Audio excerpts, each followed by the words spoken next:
Bonjour. Donc, nous voilà section 3.5, dernière section de ce chapitre-là. C'est les expressions rationnelles. Donc, on revient encore dans quelque chose qu'on connaît, mais qu'on ne veut pas trop se rappeler. Ce sont des expressions rationnelles, donc des fractions. Quel beau terme. Donc, au niveau des fractions, toujours le même principe. Addition, soustraction, multiplication, division. Si vous ne vous souvenez pas comment faire, je vous rappelle au chapitre section précédente, on a fait. Donc, allez revérifier la vidéo par rapport à ça. Mais pour nous autres, je continue seulement. Puis ce qui est intéressant, c'est que là, on a vu comment faire les additions, soustractions, multiplications, division de fractions. Là, ce que je veux, c'est comment simplifier une fraction. On se souvient que jamais on va donner comme réponse, supposons, 3 neuvièmes. Parce que ce n'est pas une fraction réduite. On va la simplifier en disant en haut et en bas par, dans ce cas-ci, c'est 3. Donc, ça donne un tiers. Ça, c'est ma fraction réduite.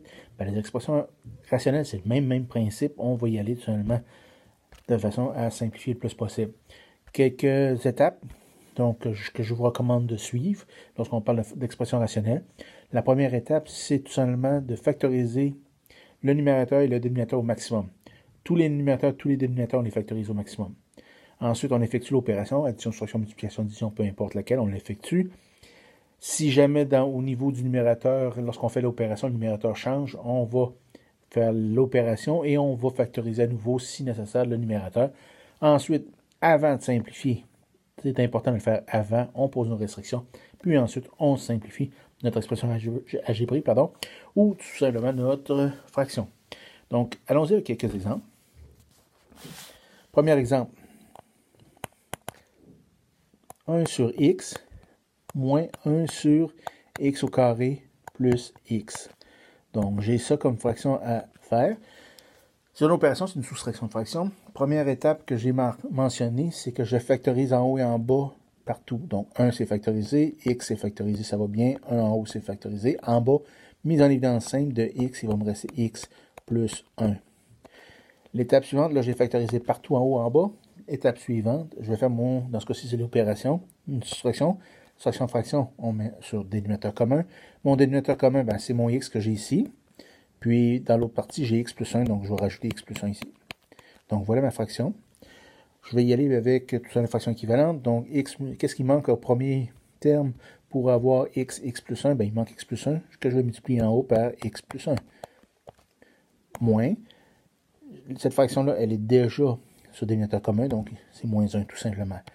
Je vais effectuer mon opération en haut, donc x plus 1 moins 1, ça fait x, sur x, x plus 1.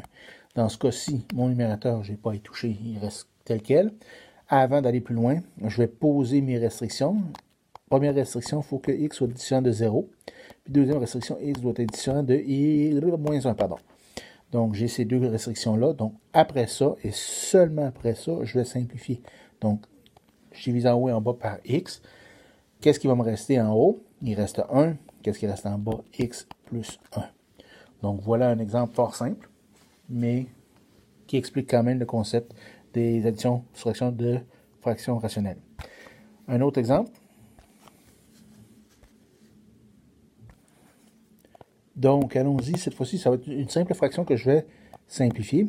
X au carré plus 7x plus 10 sur, ça c'est une tentative de 10, x au carré moins 4. Donc, qu'est-ce que je m'aperçois? En haut, j'ai un trinôme. Je n'ai pas de mise en évidence simple, pas de mise en évidence double, pas de distance de carré, pas de trinôme carré parfait, pas de... Bah, là, je suis rendu à produit somme, donc on va l'essayer. Produit de 10, somme de 7. Qu'est-ce que j'ai? J'ai 1, 10. J'ai 2, 5. Produit est positif, donc plus ou moins, somme est positive, donc c'est plus. Donc j'ai tout de suite le terme ici. Je vous rappelle ici, ce qui est plaisant avec cette partie-là, c'est que je peux y aller directement, vu que mon coefficient ici c'est 1. Donc je vais tout simplement factoriser comme étant x plus 2, x plus 5. En bas, c'est une différence de carré dans ce cas-ci.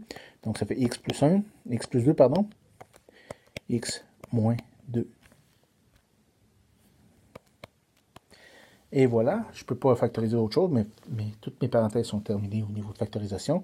Donc, avant d'aller plus loin, je vais poser mes restriction. Donc, j'ai x qui est différent de moins 2, puis j'ai x qui est différent de 2. Une fois que j'ai fait ça, je peux simplifier, diviser par x plus 1, 2, puis diviser par x plus 2 en haut et en bas, ça s'élimine. Donc, il me reste x plus 5 sur x moins 2, où x est différent de 2 et x différent de moins 2. Voilà un autre exemple. Allons-y avec un autre exemple ici.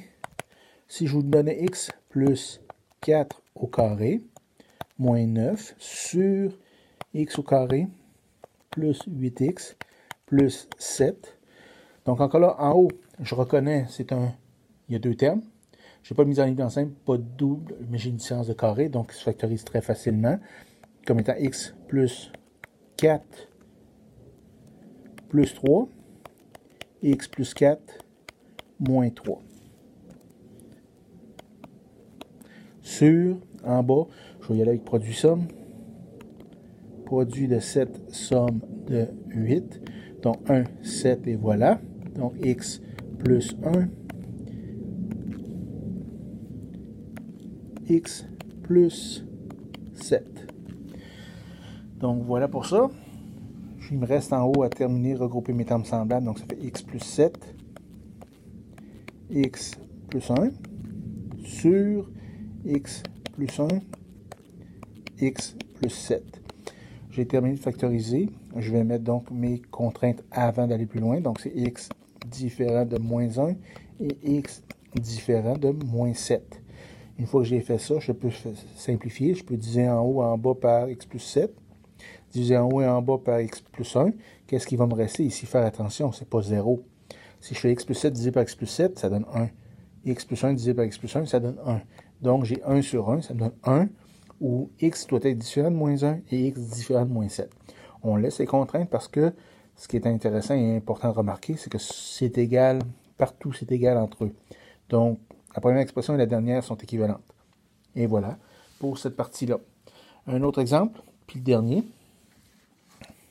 X au cube moins 16x sur 2x2 plus 3x moins 20. Donc, pardon, en haut, on va mettre en évidence simple à faire. Il va me rester x au carré moins 16. Ici, je tiens à vous rappeler, on y va étape par étape. En bas, je vais y aller avec mise en évidence simple, il n'y en a pas. Mise en évidence double non plus. Différence de carré, triangle carré parfait, non. Donc, je vais y aller avec produit somme. Produit moins 40, somme 3. Donc, 1, 40, 2, 20. 3, il n'y en a pas. 4, c'est 10. 5, c'est 8. Mon produit ici est négatif, donc une des deux colonnes est négative. Ma somme est positive, donc c'est la plus petite. Donc, la seule qui marche ici, c'est moins 5 et 8. Donc, ici, je ne peux pas y aller directement en remplaçant, quand j'ai un 2 comme coefficient, donc 2x2. Je remplace mon 3x par moins 5x plus 8x moins 20. Donc, voilà. Pour cette partie-là, je continue. Je factorise en haut toujours. En haut, j'ai x au carré moins 16, donc c'est une différence de carré. Donc, ça va faire x plus 4, x moins 4. Il ne faut pas que j'oublie le x en avant, il suit là. Ensuite, en bas, qu'est-ce que je vais faire? J'ai une mise en évidence double, donc j'ai un x. Il va me rester 2x moins 5. Et puis, pour l'autre parenthèse, c'est un plus 4. Donc, il va me rester 2x moins 5. Encore là, je termine. En haut, c'est terminé. Donc, je le réécris.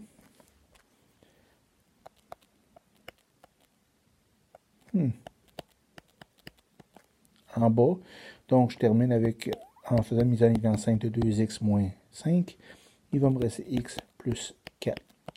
Avant d'aller plus loin que ça, j'ai terminé mes mises en évidence, mes factorisations, je devrais dire. Je pose mes restrictions. Donc, x doit être différent de 5 demi et x doit être différent de moins 4. Et puis, là, je peux simplifier en haut en bas. Donc, j'ai x plus 4 à simplifier. Qu'est-ce qui va me rester? Il me reste x moins 4 sur 2x moins 5, tout simplement. Et voilà pour ce numéro-là. C'est tout simple que ça. Il faut juste prendre son temps, descendre ça tranquillement, pas vite, puis pas s'énerver. Avec les opérations, c'est le même principe. On fait notre opération, on factorise, on fait notre opération, on regroupe, et on continue. Toujours le même principe. Il faut prendre notre temps. Puis là, évidemment, règle générale, on n'ira pas jusqu'à la complétion de carré, mais tous les autres modes de factorisation, je peux les avoir. Je vous laisse travailler ça.